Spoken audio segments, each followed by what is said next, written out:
If you get an alert from Google to change your password, should you be worried? I'm Kurt the CyberGuy, and if you're getting security alerts from Google, your account may be at risk of hackers attempting to get in.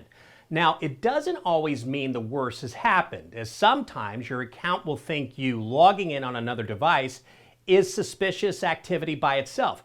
But if you haven't logged into your Google account on a new phone or computer, or while you're on vacation somewhere new, you should immediately change your password, but never from clicking a link in a message. What should you do if you continue to get alerts to change your Google password? Well, if you continue to get suspicious activity alerts, it likely means hackers are continuing to attempt to breach your account. If this is the case, your first step is to clear your cache and cookies.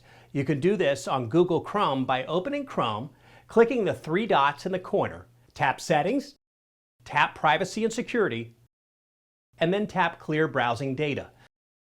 You can tap all three options, browsing history, cookies, and other site data, and cached images and files, and clear all of that data. Next, you should check to see if any of your passwords have been leaked in a data breach. Go back to Chrome and tap the three dots here, tap Settings. You'll either click Password Manager or tap Autofill and then tap Password Manager. You can click Check Passwords to scan any passwords saved on your Google account to see if they are weak or it's been compromised. My top tips for avoiding passwords being compromised: number one, never use the same password for different account logins. Number two, avoid writing your passwords down somewhere where someone can find them. Finally, install a trusted password manager. I've rated my top ones over at cyberguy.com, where you could also sign up for my newsletter.